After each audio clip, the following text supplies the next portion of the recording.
throughout the Bible, we have a number of people that we would call heroes of the faith. In Hebrews chapter 11, there's a list of some of these people as they talk about the works that they did and the faith that they had. And one of the people on that list is a man named David. And in this study, we're going to look at the life of David. David was a son. He was a shepherd boy. He was a soldier, and he was a king, one of the kings of Israel. And so we're going to take a look at the different segments and stories of his life that we find in the Bible and ask the question, what can we learn from the life of David?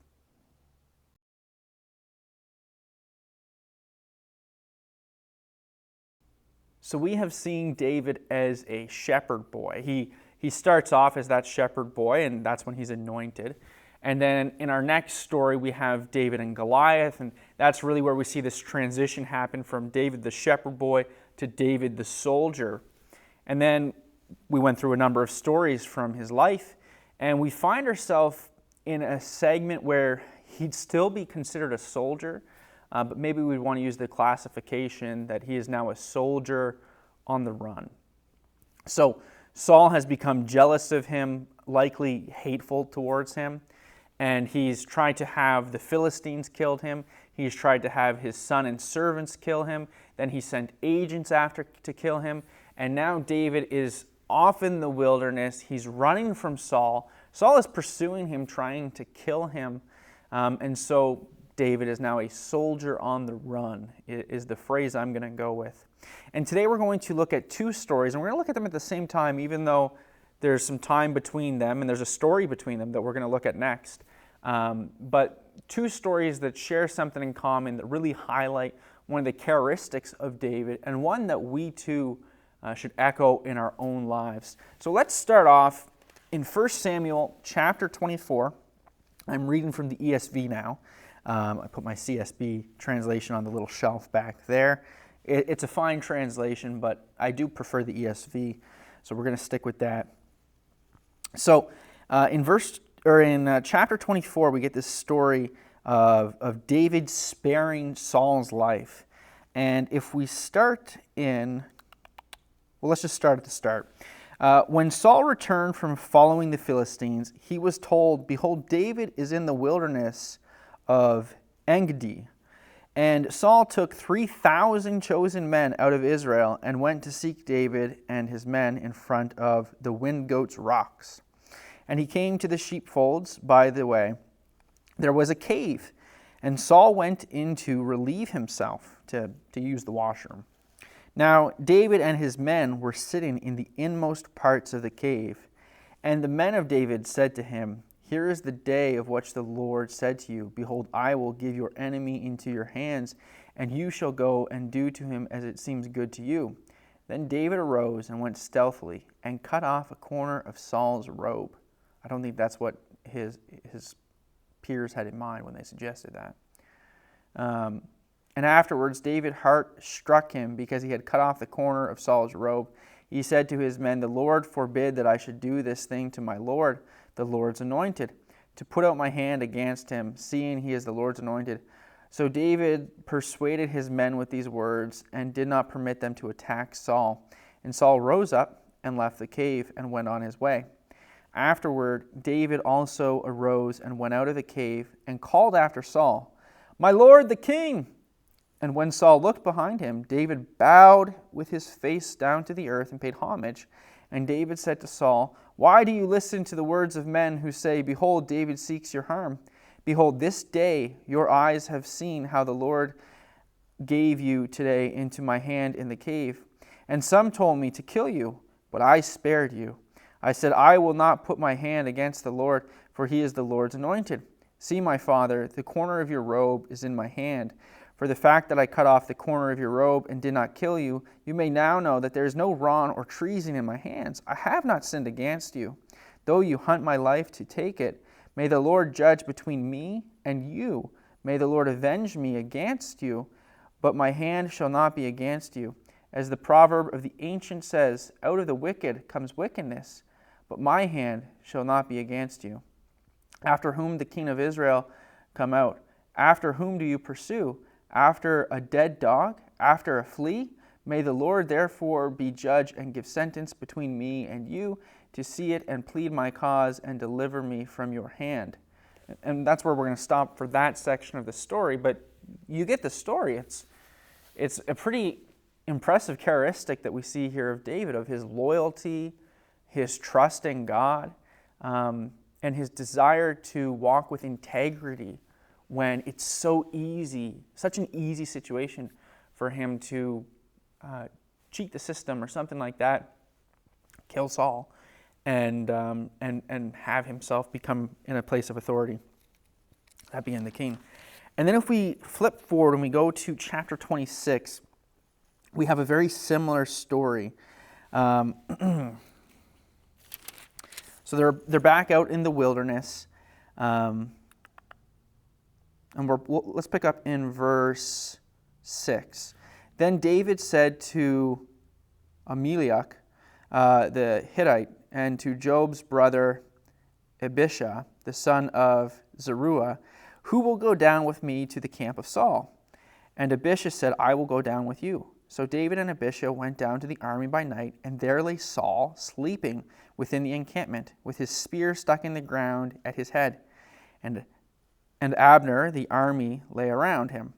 Then Abishai said to David, God has given your enemy into your hand this day. Now please let me pin him to the earth with one stroke of the spear, and I will not strike him twice. But David said to Abishai, do not destroy him, for who can put out his hand against the Lord's anointed and be guiltless? And David said, as the Lord lives, the Lord will strike him, or his day will come to die. He will go down into battle and perish. The Lord forbid that I should put my hand against the Lord's anointed.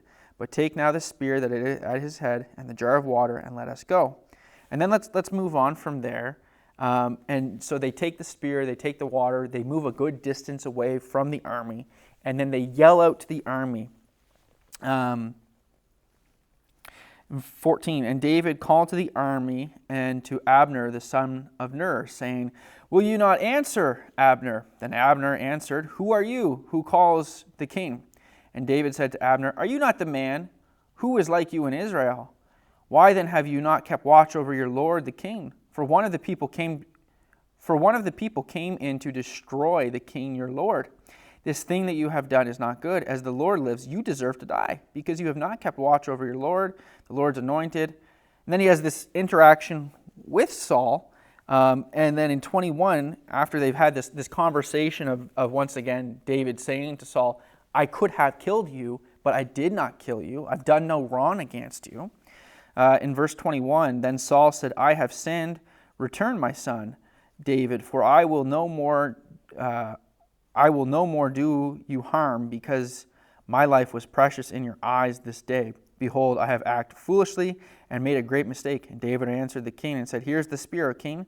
Let one of the young men come over and take it. The Lord rewards every man for his righteousness and faithfulness. For the Lord gave you into my hand today, and I would not put out my hand against the Lord's anointed. Behold, as your life was precious this day in my sight, so may